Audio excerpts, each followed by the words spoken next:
Alright, welcome to Touchdown Talks. I am Spencer Taylor. This video is going to be my 2025 season predictions. Today is NFL kickoff. We are just a couple hours away from the Philadelphia Eagles hosting the Dallas Cowboys. So I hope you're just as excited as I am. You very well may be watching this video after that game has taken place. It may take a few hours longer or a day or so before this video starts popping up in your feeds, or the algorithm starts deciding to suggest this video to people. But whenever you're watching this will be my full season predictions. At least going into the season. I do usually like to do a mid-season prediction as well. So when we get midway through the season, I'll take a look. We'll look back on my predictions now, see how I've done, what I got wrong, what I got right, and I'll make adjustments for the second half of the season, things like that. So, did it last year in 2024, thought it was pretty fun, so we're going to keep that. So we're going to keep that content tradition going this year. So, without further ado, this is the entire 2025 NFL schedule. So every team, all of their schedules, all compiled into one simple spreadsheet that doesn't look pretty, but this is what I used as part of my way to record my own personal predictions and track them and have them all be interlinked. A lot of broadcasters, some may do something similar like to this, but a lot of broadcasters, a lot of sports shows might just, they'll give you just general projections. They'll say, "Oh, I've got X team going 8-9, and I've got X team going 10-7, and I've got X team only winning 5 games, or I've only got this team I've got this team winning 15 games, but they don't necessarily show you the exact games they're talking about. They don't necessarily even show you that they really went through the entire schedule to check that they actually believe what they're saying. Again, not all broadcasters do that. I'm just saying on some shows, it's certainly, the way these predictions get made. Some shows definitely don't go to that level of depth. So even though this isn't very pretty for you, I've got it for you here. You're more than welcome to pause the video here and take a look at every individual game that I've got on here and see, who I've picked to win, what games on their schedule. I've got, of course, the buys in here included in that, and we'll get to later on in the video here soon. You'll see where I have each team. So again, come back to this if you want to reference any individual game to see if I ended up picking that game right. Again, these are all picks that these predictions are ones that I've been working on pretty much since the schedule released, and I'm now getting them out on the day of the 2025 season kicking off. So obviously some of these specific games, especially as the season goes on, might become pretty inaccurate, but I do feel like in the past couple of years that I've been doing this style of prediction with this type of spreadsheet, doing every single game, I miss on plenty of individual games, but overall I've done pretty well as far as week-to-week predictions, and then also with some specific teams, I usually end up getting pretty close to their actual win total. So without further ado, let's now move into my divisional standings. First, we will start with the AFC North. So for the AFC North, I do have the Baltimore Ravens winning the division yet again, with a record of 12-5, and then the Bengals, I do have them, bit of a better year, just barely eking into the playoffs, and then followed up by the Steelers and the Browns rounding out the division. Steelers, I think they're going to be under 500 this year. I said similar last year, got proven wrong. I'm not too confident about my prediction there. Of course, it is Mike Tomlin and the Steelers. Their whole big thing in recent years has been always being at or above 500, so it's very possible the Steelers win a couple more games than I have them winning, but I still don't, I'm not too worried about that. 7-10, 9-8. Sure, there's a difference, but as far as making it to the playoffs, not necessarily. There is a difference. 9-8 has a better chance, certainly, at making it to the playoffs than a 7-10 does. But I'm just not super bought in to what the Steelers have going. I don't know that I believe them bringing in Aaron Rodgers is really going to do anything. I don't think this stop for Aaron Rodgers is going to go all that much better than it did with the Jets. Sure, you've got Mike Tomlin, who's the longest tenured head coach with his current team. They've got a good established culture of defense, at least there with the Steelers. But, and again, their culture as a team really has just been getting above 500. But that after that, it kind of stops, The standard of success seems to have lowered to the point of, yeah, we stay at or above 500, but, we maybe make it to the playoffs, but we're pretty much instantly out immediately. Don't really look like we belong there. And bringing in Aaron Rodgers, I don't know that helps at all, really. I do think Aaron Rodgers will have some good games this season. Don't get me wrong. I don't think that the Steelers' quarterback room is necessarily any worse than what it was last year, but last year was a bit of a mess too. So, yeah, that is my standings for the AFC North. Moving on to the AFC East, I do have the Buffalo Bills winning the division yet again with Josh Allen as their quarterback. I think as long as the Bills have Josh Allen, they're pretty much always going to be the favorite to win the AFC East. Of course, this division pretty much my whole lifetime has been a very easy to predict division. For decades, it was always the Patriots with Brady and Belichick up top. And then since that dynasty, or really the two dynasties of the Patriots, since that ended and Josh Allen got with the Bills, it's pretty much been the Bills have taken over that place, and really the AFC East has pretty much been ruled by those two teams pretty much my whole lifetime. And then the Dolphins and Jets are often vying for, anywhere between 2 and 4 in this division. I do have the Patriots getting to 10-7 this season, just barely missing the playoffs. And we'll get to that a little later when I get to my total AFC seeding predictions, but I do believe the Patriots will have a pretty good season. I think they'll be much more improved than many might expect, but the way I have things landing out, they will just barely miss the wild card picture due to a tiebreaker in the conference, but still a very good season, very improved from where they have been in recent years. And now let's move on to the AFC South. For my AFC South division predictions, I have the Texans yet again winning the division. I don't think the Texans have done enough to show me that they've necessarily improved a ton, but I do have them getting to 11-6, which is a pretty good record, which would get them the 4th seed in the AFC, and of course winning their division. And then the rest of the AFC South, pretty similar to how it's been in recent years. Jaguars second, kind of middle of the pack team, not great. I don't know. I don't really know how to feel about the Jags. I certainly can't say I'm super optimistic. I think most would agree this year is certainly one that,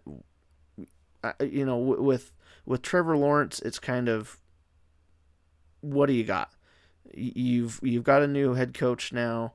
The Jags have made some moves, but they do have plenty of holes across the roster, so it's tough. It's hard to be super optimistic for the Jags or pessimistic, really. They did bring in Travis Hunter. Obviously, there's a lot of hype and curiosity about how they're going to use him, how he's going to perform in the NFL, and whether or not he's going to actually be able to handle playing a ton of snaps on both offense and defense in the NFL. But yeah, between Travis Hunter, how is he going to look? Trevor Lawrence, how is he going to look? And then just the rest of the supporting cast, new first-year head coach. How is that going to look? I just, I think they could be okay, but I don't see the Jaguars getting into the playoffs, and I also don't really see them being a absolute train wreck either.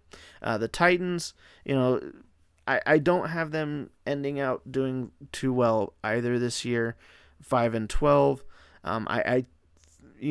I'm very curious to see how Cam Ward does. I think he's got a chance to surprise people, especially with the minimal amount of hype and talk that there has been for him for how high he was drafted as a quarterback. There's pretty much been no media coverage or talk about the Titans and Cam Ward pretty much all off season. Part of that comes with being a small market team, and the Titans who have also just kind of struggled as a franchise. So, that's part of why, but I do think with that, Cam Ward has a chance to be surprisingly good, but at the same time, I think the Titans have a lot of holes everywhere. So for the Titans, I would say if you're a Titans fan, you want to see Cam Ward do well. You want to see progress there. You want to see the team start to build a new identity. But, I wouldn't expect a ton of success immediately right away in this season. And then, of course, rounding out this division, I do have the Indianapolis Colts down at the bottom for the AFC South this year. I just have very little faith in the Colts and what they've got going on, especially in the quarterback room. I do think some of their roster may be a little bit disrespected and undervalued, but with the quarterback situation they're running with, I don't think they're going to be any good at all. I think it's possible the Colts even make some changes, either at GM or at head coach at the end of the season. Not necessarily that it's fair. I do think their head coach is a good head coach. It's just, I don't know. It's tough to really prove that he is, being that they've struggled. And I don't know. Maybe they give him one more year and let him draft, be there to draft a new quarterback in 2026. But I do think the Colts are going to be one of the worst teams in the league this year, and they will be, in position to have a high draft pick to possibly go for a quarterback. Then moving on to the AFC West. I do have the Chiefs winning the division yet again with a record of 13-4, and that will win them the number 1 seed in the AFC as well. We'll get to that in a second, but for this division, I know this division is highly anticipated. Many expect this division to be very competitive, and as you'll see by my standings here, or my predictions for the division, I very much agree with that. I think that this division is going to be very similar to the NFC North, at least the NFC North of 2024, where it's going to be a very competitive division all throughout, and you're quite likely, even according to what I've predicted here, you are going to have 3 teams out of this one division make it to the playoffs. So I have the Chiefs winning their division, 13-4 record, winning the first overall seed, and then the Broncos second in the division at 12-5, and then I have the Chargers 11-6. They get the 6th playoff seed, second wild card in the AFC.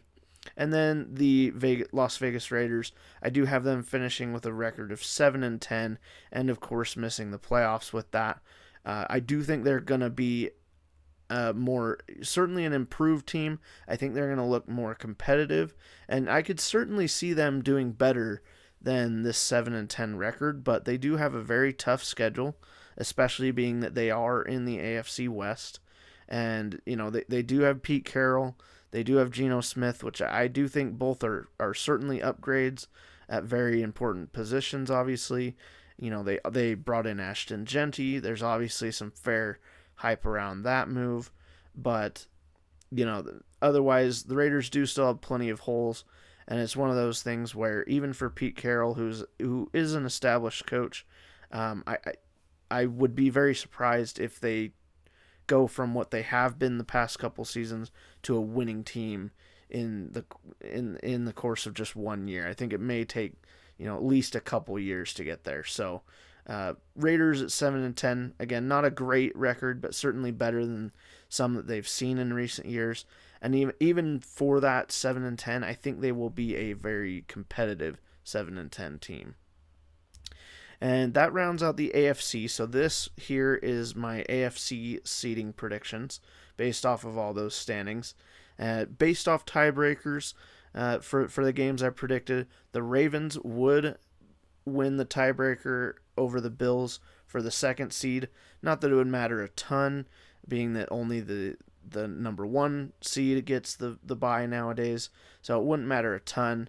But, you still get the difference of, the Ravens in this case would end up facing the Bengals, and the Bills would now end up facing the Chargers, and also obviously the Ravens would have a slightly higher chance of having home field advantage throughout, but not much of a difference there. So that would be the tiebreaker there. And then of course you have the rest of those AFC seeding for my predictions. And we will come back to that after we go over the NFC standings. Starting off with the NFC, I do have the NFC North. And winning the division yet again, I do have the Detroit Lions with a record of 12-5, which would be a slight regression from what they got in 2024. I do still think the Lions are going to be one of the best teams in the NFC North. Again, I've got them basically ending as the second seed in the NFC North, in the NFC as a whole. I think they're going to be a really good team. Again, I think they may have some slow starts. They may look a little bit off on a couple weeks here in September, but even though they did lose Aaron Glenn and Ben Johnson at offensive and defensive coordinators, and the replacements, obviously those coaches are unknowns at this point, but all coaches at some point were an unknown until they made a name for themselves. So now is a chance, and especially with Dan Campbell as the head coach, a lot of that Lions roster, as I've mentioned for weeks now, the roster really didn't change in a lot of ways that makes me think that the roster digressed in any significant way. They've still got a lot of the same stars they had this past couple seasons on offense. Their defense, they're getting Hutchinson back, assuming everybody stays healthy, assuming the Lions stick to their identity that they've had under Dan Campbell of going forward on fourth downs, which I'm sure they will. I'm sure they'll still be a pretty run-heavy team with Jahmyr Gibbs and David Montgomery there, and then try to structure the offense around being efficient in the passing game and having Jared Goff deliver accurately and on time, which is what he's good at. I think that the Lions are still going to be very good, and they just barely win the NFC North this year with a record of 12-5, getting them the second seed in the NFC. And then the Packers end second in the NFC North with a record of 11-6. This gets them the top wild card spot in the NFC. And then following them up, I have the Vikings getting 10-7 and getting the final wild card spot in the NFC. I do think the Vikings have the potential to be worse than this 10-7 record, but as many Vikings fans, some of you who have been subscribed to me over the last year now can attest. Many of you may have found my channel because of me picking the Vikings to not do very well at all last year. I was very low on the Vikings going into 2024. Quickly realized that was a mistake, and I made a couple videos dedicated specifically to the Vikings and altering my predictions for the rest of the season. Really, I just didn't really buy into them with Sam Darnold as their quarterback. I also just massively underrated the overall roster that the Vikings had. And then, of course, also with Coach O'Connell there as the head coach, I do think he's a really good offensive coach. I think it's fair to say that he may have boosted Sam Darnold a little bit. We'll have to see how Darnold does with the Seahawks now. But for the Vikings, of course, the biggest question mark is J.J. McCarthy. What is he going to look like? He is effectively going to be a rookie, so that's part of why I do still think there's potential for the Vikings to struggle if J.J. McCarthy struggles or if he gets hurt or anything. There has been some reporting in the last couple of days also that with Justin Jefferson that he is apparently having some lingering issues with his hamstring that he hurt. I believe it was last season, if not 2023, and he's been getting some work on it this week. Still expected to play in week 1, but obviously that's a situation that could be a bit concerning for Vikings fans, for fantasy owners. But yeah, like if Justin Jefferson isn't able to go all season, if J.J. McCarthy struggles, of course both things will be connected. If those are to happen, I could very much see the Vikings doing worse than 10-7, but that's what I said last year. I had them with a losing record and being 4th, and they massively outdid that and made it to the playoffs.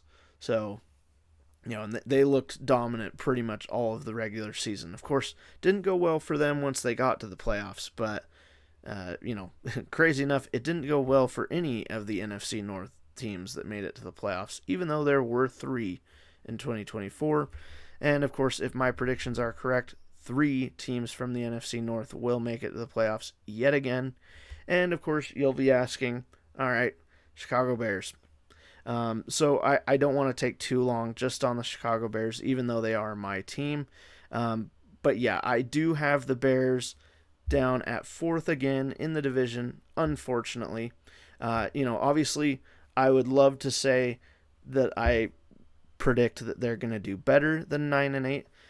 But 9-8 is still quite a bit of an improvement from 5-11 that they, or 5-6, or sorry, yeah, 5-12 that they got in 2024. Sorry, it was 5-12. So 9-8 would be a good bit of an improvement there. That's a 4-game improvement on that. And certainly as a Bears fan, I could easily see the Bears actually reaching 10 wins, 11 wins. If things work out with Ben Johnson, how I would love to see it happen with him and Caleb. I would love to see the Bears offense be, just absolutely amazing for Bears offensive standards. I would love that, but, I do still think there's plenty of work to be done. I think there's going to be some growing pains and some adjustments that need to be worked out between Ben Johnson and Caleb Williams and that whole team. They're just it's been well covered throughout the preseason and training camp, but the Ben Johnson style of offense and the style of offense that Caleb Williams has been used to his whole career and what they were really running with the Bears last year and in previous years, Ben Johnson's style of offense is much different. Again, think of what the Lions have been doing. Run heavy, but also, in the passing game, plenty of stuff off the running game, and really a pretty balanced attack. But in the pass game, Ben Johnson's offense is very much about scheming guys open and the expectation of the quarterback knowing where the open throw is, getting rid of the ball quick, and getting it to the intended receiver. Whereas Caleb, his style has been more of the run and gun style of quarterback, the one that scrambles out of the pocket, does some backyard gymnastics and crazy stuff, and ends up finding a receiver running open, backyard football style. But so with Caleb Williams and Ben Johnson, that's something they're kind of working out, trying to, get Caleb caught up to speed and used to a different style of offense. And in the preseason, you saw some good, saw some bad examples of that. I do expect the Bears defense to still be pretty decent. I'm curious to see how they're going to look. They did lose Matt Eberflus, of course, as the head coach, who had been the defensive was a defensive coach and the coordinator for the Bears while he was the head coach. But the Bears do bring in Dennis Allen as their defensive coordinator, and Dennis Allen in his time with the Saints did lead some of their better defenses that they've had in the last decade. So even though the Saints as a whole didn't go too well under him as a head coach, now that he's back down as a defensive coordinator now with the Bears, the Bears do have plenty of talent, especially in the backfield of the defense. I think they've got plenty of strengths there. The weaknesses of the Bears defense is, more in the front seven of the defense, but they have done some work this offseason to try to help that roster-wise. They made some good moves, so I could certainly see the Bears defense at least being average, if not above average, and then Bears offense, that's just the question, is how well are they going to gel? And I do think they are going to be improved. It's just a matter of how soon into the season that shows up. And also just culture-wise, Ben Johnson really needs to, change the culture of this Bears team from what it was last year. Because really, the Bears going 5-12 like they did last season, if you really look at the way the last half of the season went for them, it could have gone much better. Even in 2024 with what they had, they could have been a much better team than 5-12. It was just that they lost that game to the Commanders in such a heartbreaking fashion, and there was all the drama with how things went down. And the team and the coaching staff at the time just didn't handle it well. There was a lot of drama around that was pretty well covered at the time, and since then, this offseason, I'm sure we'll be hearing negative stories for years to come about how things went, but the Bears really just kind of spiraled last year after that loss to the Commanders. They soon after, they had a game against the Cardinals that they previously had been favored in, that they lost big time. Then they had the game against the Packers where they lost just due to a blocked field goal. I was at that game in person. And then, they had quite a few other games later on in that span that were pretty close, that they at least had moments late in the game where they were trying to make a comeback, or, where the game really wasn't that far out of hand. They just couldn't pull together a win until week 18, where they did finally get a win against the Packers. But with all that said, that 5-12 team from 2024, with the addition of Ben Johnson, the drafting of Colson Loveland, the trades and free agent moves that the Bears made to massively improve the interior of the offensive line, all the things that they've done to support Caleb Williams, including bringing in Ben Johnson. Certainly this year, my biggest thing, no matter how the Bears do, is going to be, how does the offense look? How does Caleb Williams look? If Caleb Williams looks improved, if it looks like he and Ben Johnson are starting to gel, they're starting to click, and the Bears as a whole, if the culture feels like it's improving, that's all I want to see. Obviously I'd love for as much more as I can get, whether it's a good record, the playoffs, a playoff win, all those obviously. Super Bowl, just like any fan base, I'd love to see all of it. But realistic predictions and expectations, I think for the Bears, pretty realistic is anywhere between about 8-9 or 9-8, right around 500. I think is where the Bears are going to end up at. I would say right now, my floor for the Bears would be about 7 wins, and then ceiling would be about 10 to 11 wins. But again, I could be completely wrong, but I'm sticking with kind of in the middle there at 9-8. But unfortunately missing the playoffs, but I do still think with that 9-8, we could end up seeing Caleb Williams quite possibly breaking that 4,000-yard season that the Bears have never had for a quarterback. And even if he doesn't get quite close to it, I mean, he already, just in his rookie season, surpassed 3,500 yards passing and had basically a record season as a rookie quarterback for the Bears. And even outside of rookie records, broke some other records or got into a lot of top fives for Bears quarterback history, which, isn't the most isn't the most championed, but nonetheless, to have done that as a rookie, especially the way people talk about Caleb and the Bears for last year, you would think Caleb had a horrible 2024 season. He really didn't. He did quite a bit well. He did quite well for how people talk about him. The main criticism that is, of course, fair is he did take way too many sacks. Ben Johnson's talked about that, and of course, that's one of the biggest things the Bears have tried to do to help him out on, and that's what Ben Johnson's trying to also help coach out of him. So I really do hope that works out for the Bears, but we will move on. So next we are on to the NFC East. For the NFC East, I do have the standings for this division ending out being basically the exact same as 2024. This would be a first for this division, basically in my whole lifetime. This division has not had, and I could be wrong, but maybe since the NFC East was formed as a division, I could be wrong about that, but it's been like 2 decades at least since this division even had a repeat division winner. So if my predictions were correct, that streak would end with the Philadelphia Eagles for the second year in a row winning the division. I have the Eagles getting to 14 wins.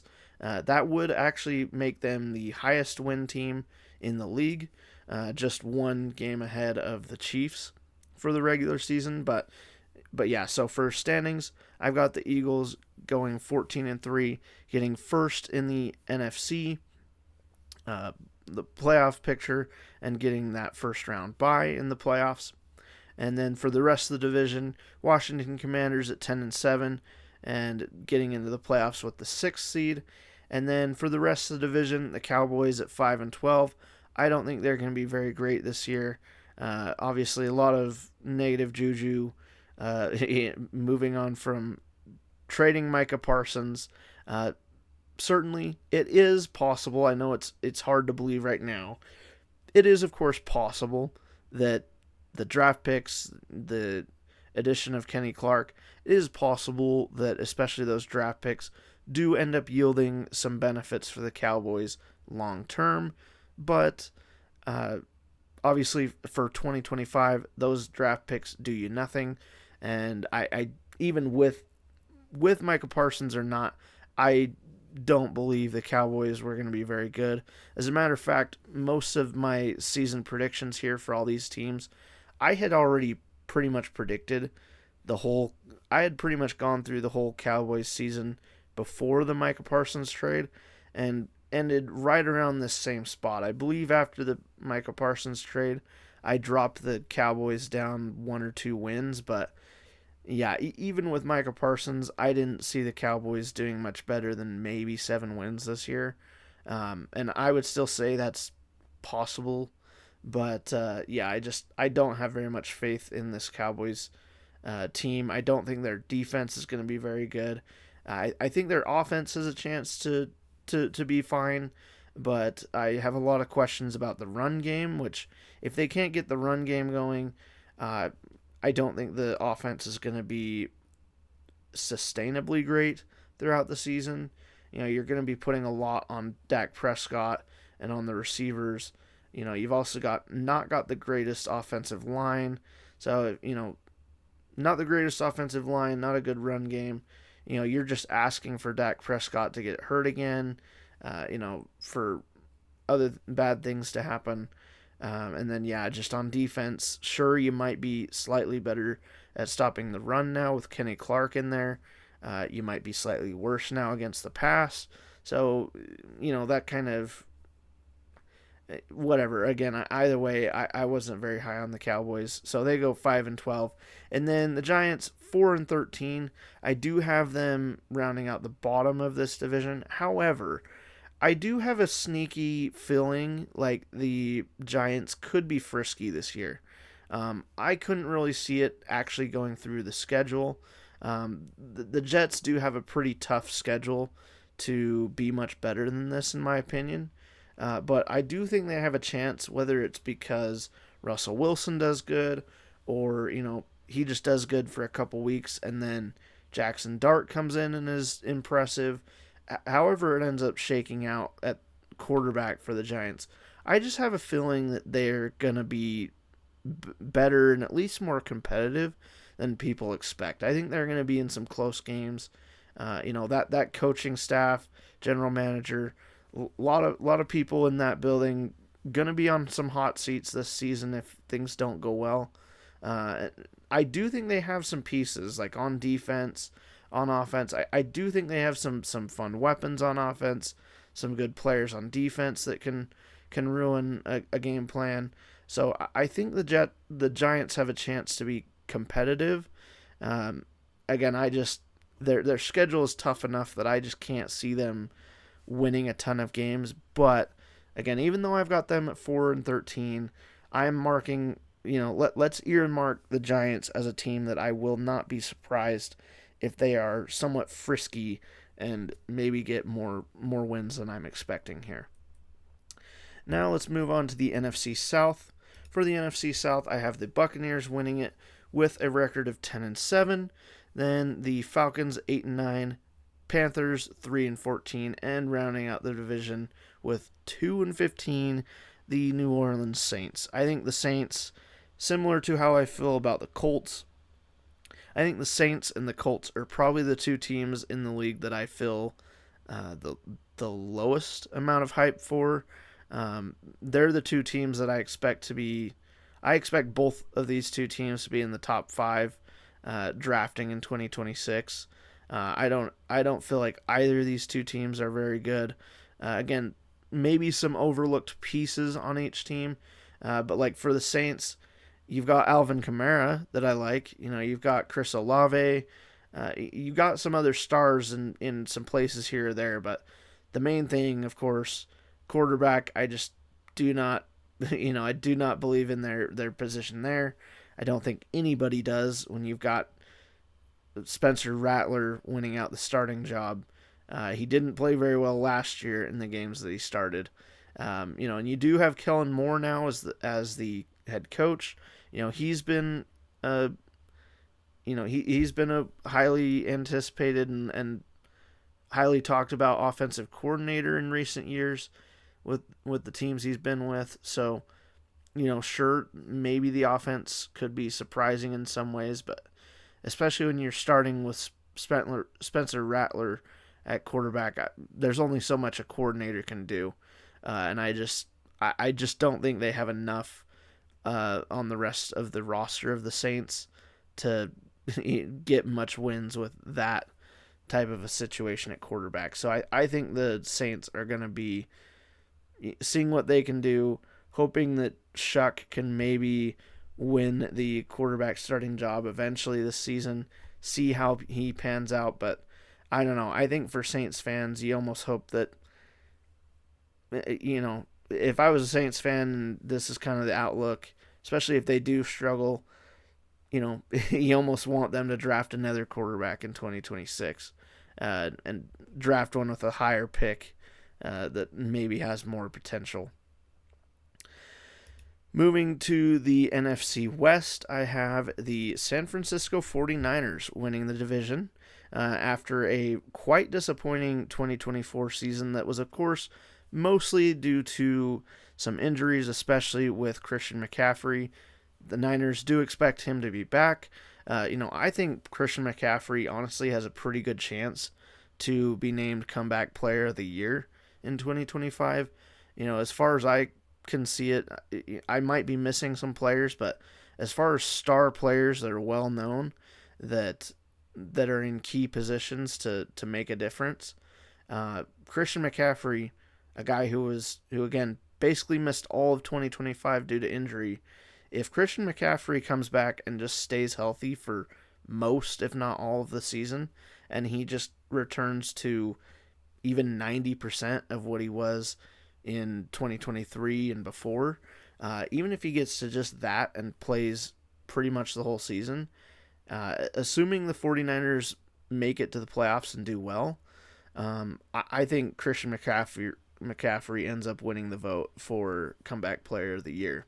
And I do think that the 49ers are going to be vastly improved. They also do have a quote-unquote easy schedule.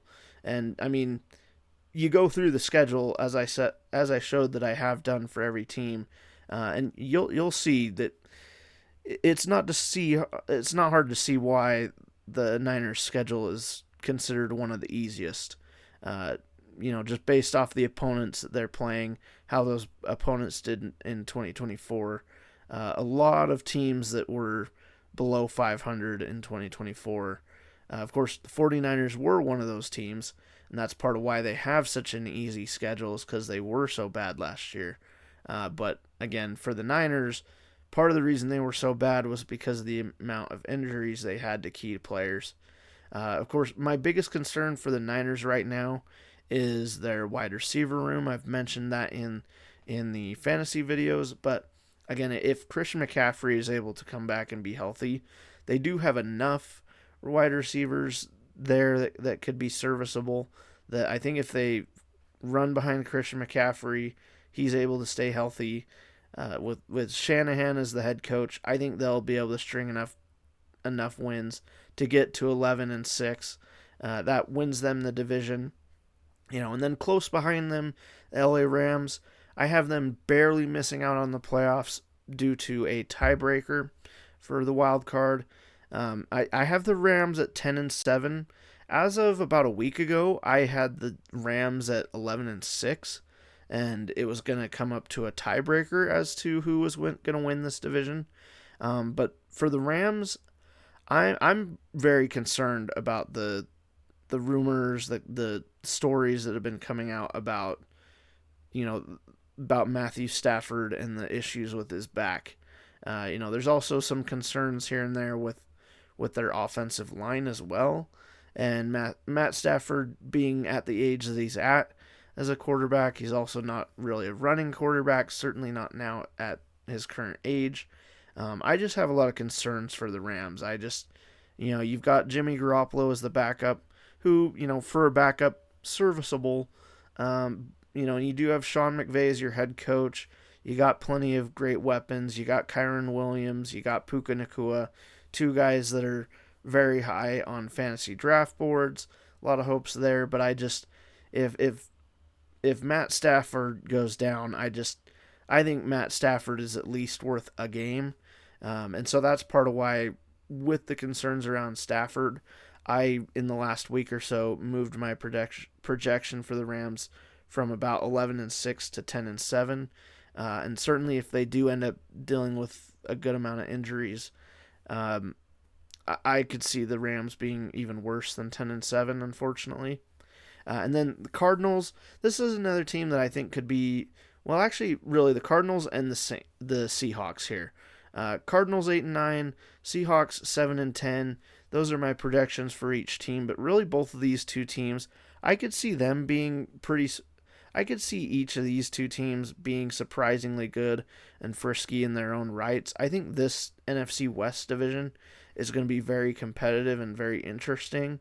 And for a lot of these teams, it's going to come down to staying healthy, or for like the Seahawks, the biggest question for me is, how is Sam Darnold going to look now in a new spot now, not with Kevin O'Connell?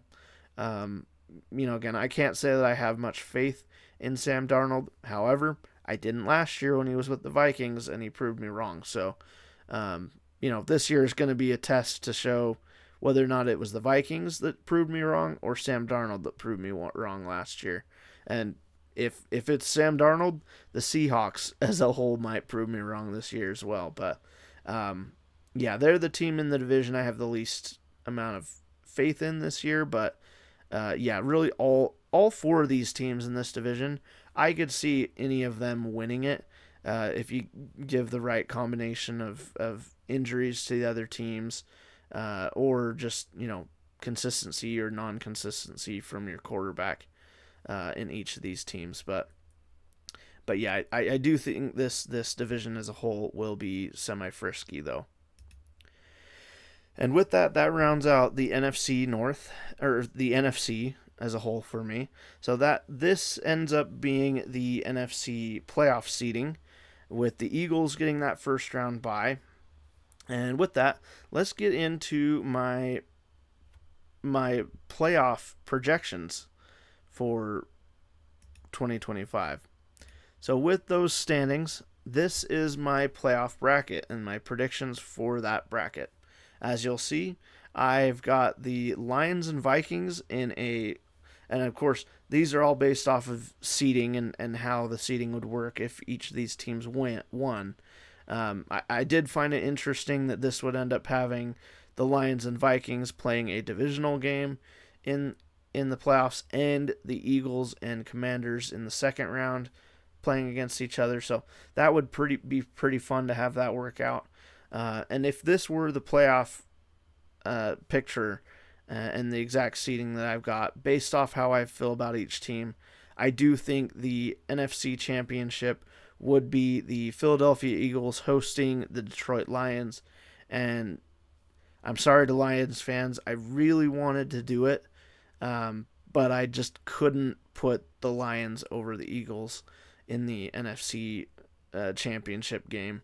I do have faith in the Lions being better than some think they might be, but with the unknowns, with the coordinator positions, the NFC Championship is kind of where my willingness to not doubt that those changes kind of stops. Until I see how the Lions do truly look here, I'm not confident enough to say that they would be able to knock off the Eagles or another top team in the NFC come NFC Championship time. And especially the Eagles, a team who did it last year, who went all the way and beat the Chiefs in the Super Bowl. I think the Eagles are going to be really great this year. So yeah, I couldn't do it. I can't have the Lions going over the Eagles at this moment. So yeah, out of the NFC, I do predict the Eagles to go to the Super Bowl for a second year in a row. Then moving over to the AFC playoff picture, based off those standings I showed earlier in the video, this would be the playoff bracket, and these are the teams I have making it through. You'll see we've got some more divisional games in here. We've got the Ravens and Bengals in Wild Card Weekend. I think the Ravens would win that. I don't have enough belief in the Bengals defense to be able to win really any playoff game. I do think the Bengals will be able to sneak into the playoffs this year, unlike last year. I think it may come up to tiebreakers again, possibly. But I do think the Bengals will be good enough to actually get in there this year. Once they get in there, unless their defense looks a lot better this year, I don't think they'll be able to stand up to playoff teams, especially top playoff teams, once they get in there and they're playing on the road. I do, one of the interesting ones on here, the Denver Broncos, of course. I've got them getting the first wild card spot in the AFC, and I think they go into Houston, and the Broncos with Sean Payton as the head coach, plenty of experience in the playoffs in the past. I think they get past the Texans, who have that's kind of been the Texans script the last couple years, is get to the playoffs as the fourth seed or as a wild card, get to the playoffs and lose in the first round. And actually, I believe the past 2 seasons it was the fourth seed each time. Get to the playoffs and lose in the wild card round, unfortunately. And I just kind of have the same feeling about them again. I do have doubts for the Texans in general, but again, I still think they'll be good enough to win their division, just not good enough to really go too far in the playoffs, which would then set up another division game in the playoffs in the Chiefs hosting the Broncos. I think the Chiefs would win that. And then Bills-Ravens, a very tough go either way game. For the beginning of the season, for the game that we have coming up here in a couple days, I am actually picking the Ravens to win that game, which, if my predictions were all correct, the Sunday's game will actually also be the tiebreaker between the Ravens and the Bills getting that second and third seed. But, then in the playoffs, because that's the thing with the Ravens and Bills, again, I see any matchup between them as it go either way. Very hard to pick who's going to be the winner. But all time against each other, Lamar versus Josh Allen. Lamar does lead against Josh Allen in the regular season, but when they've come up against each other in the playoffs, the Bills are 2-0 against the Lamar Jackson Ravens. So in this case where Bills would end up going to Baltimore playing the Ravens, I do, just have a better feeling about the Bills there, and I give them the win there. And they go on to the AFC Championship game against the Chiefs, and I do have in this 2025 predictions the Bills beating the Chiefs and going to the Super Bowl.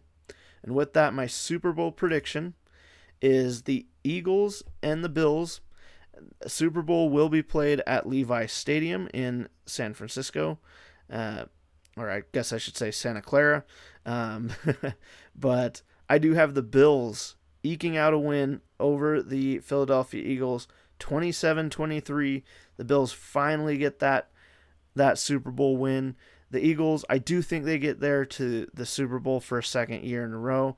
I just don't see them necessarily winning back-to-back. And then if the Bills win the Super Bowl, pretty safe to bet that if they win it, the MVP is likely going to be Josh Allen. If they get there, it's going to be a lot thanks to Josh Allen. And if they win the Super Bowl against whatever team, it's likely because Josh Allen played pretty good. So he's my pick for if they were to win the Super Bowl, he would be the Super Bowl MVP. So with that, that'll round out my 2025 projections as we are just about to kick off the season. I hope you've enjoyed. Enjoy football tonight. The rest of this weekend, I'll have reactions coming out to every single game, including a full week reaction, probably Monday night, if not Sunday night. And then I'll have predictions for week 2 coming out next week. So enjoy, and I'll see you in the next video.